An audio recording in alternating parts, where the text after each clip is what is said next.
Bullying accusations against WWE, an update on WWE cancelling major shows, my review of NXT, and more. I'm Luke Owen and this is the WrestleTalk News. Support WrestleTalk! Give us a subscribe. The first story we're going to cover today contains talk of self-harm and suicide, so trigger warning. If you want to skip that chat, please use the timestamp on screen. Priscilla Kelly, who wrestled for WWE as Gigi Dolan, was released from her contract in May of this year despite having just started a group with Tatum Paxley and Shotzi, the latter of which also didn't have her contract renewed when it came up. She had been a featured character in NXT as part of Toxic Attraction with Mandy Rose and Jacy Jayne, but the split of that group didn't give her a huge amount of direction. And in a new interview with the always excellent Denise Salcedo, Kelly has opened up about her struggles with her mental health while working for WWE and accuses them of bullying. She told Denise Salcedo, "I went through a lot of stuff in WWE that kind of shot me into this horrible depression at the tail end of Toxic Attraction.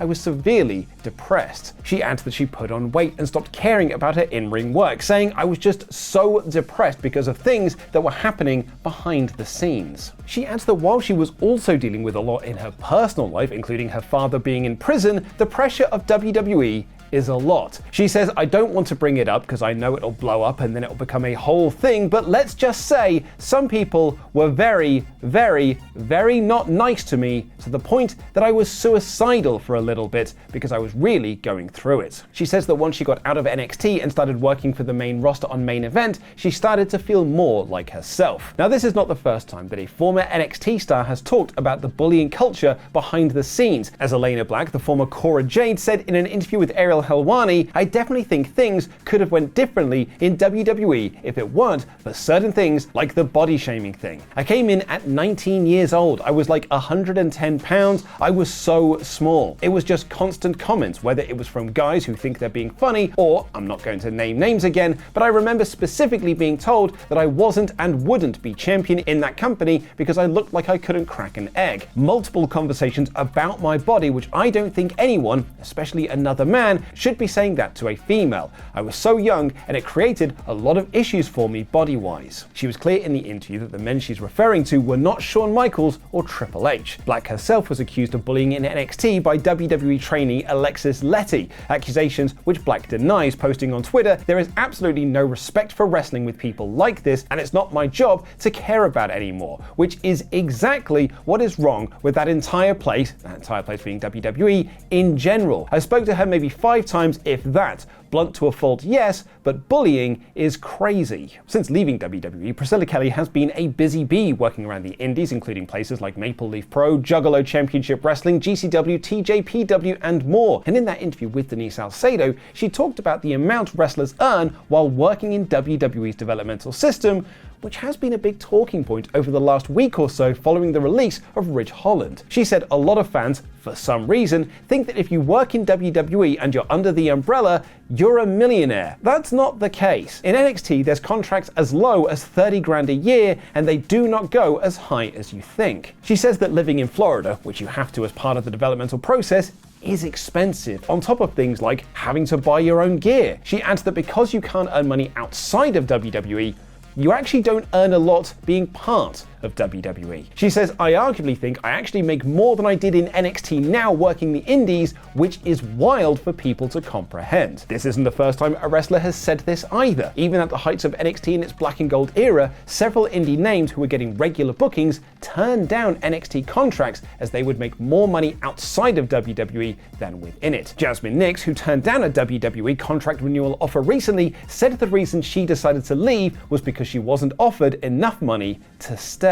It's a great interview by the always great Denise Salcedo, and you can watch the full thing by clicking the link in the video description down below. Speaking of money, and TKO's Mark Shapiro did an interview recently where he said the company needs to move on from certain WWE PLEs that were created by Vince McMahon, specifically pointing to the financial success of WrestlePalooza. Though not the great success, am I right? Which led to some fan speculation that WWE would drop shows like SummerSlam, Survivor Series, or even WrestleMania. However, I felt that Shapiro wasn't really talking about those shows, i.e. the tentpole pay-per-views or the Big Five, and he was more talking about the B-level shows like Backlash, Fastlane, Bad Blood, that sort of thing. Rebranding some of those to new names, new IPs like they did with WrestlePalooza, the idea being that one day they can be seen as big brand names like WrestleMania or Money in the Bank that cities will be willing to pay for. And that would appear to be the case according to Fightful Select, who were told by a WWE higher-up Saudi Arabia isn't paying for WrestlePalooza, they're paying for WrestleMania, and the value of that name and brand is the reason for that. Fightful add, in addition, that same WWE higher-up noted that Indianapolis and New Orleans had future events committed to them under the WrestleMania and SummerSlam banners beyond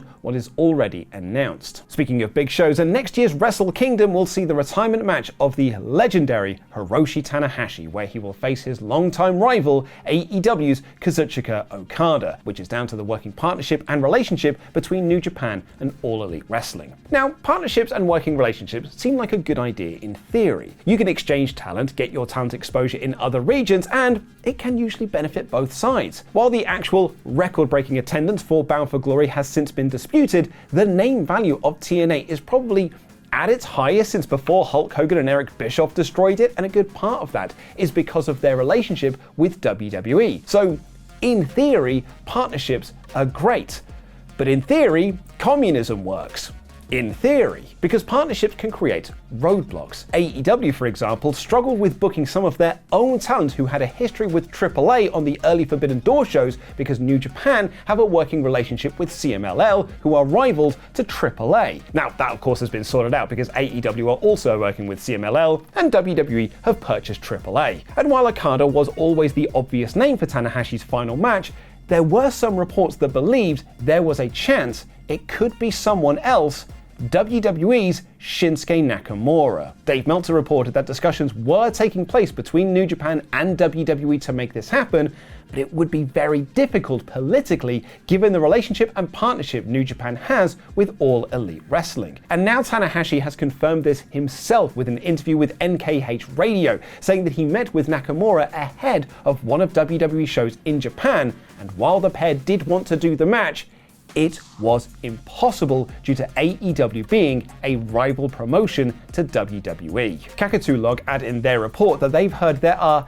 delicate negotiations between New Japan and Noah to get a match between Tanahashi and Nakamura in January before Wrestle Kingdom, as Noah is a partner promotion of WWE, which would allow that to happen. But it's Wednesday, you know what that means. It's time for my review of this week's NXT. The show opened with Tatum Paxley cutting a promo alongside the Culling, with Izzy Dame telling Paxley that she needs to stop handing out title shots because she might lose the title. Tatum agreed, but spinning that wheel is so much fun and she wants to provide the sort of opportunities that she got that made her a champion. This brought out Jacy Jayne, who wanted a rematch for her title. Dame told Paxley, "You've already beaten her," and Tatum agreed. She will be more selective on who she gives title shots to.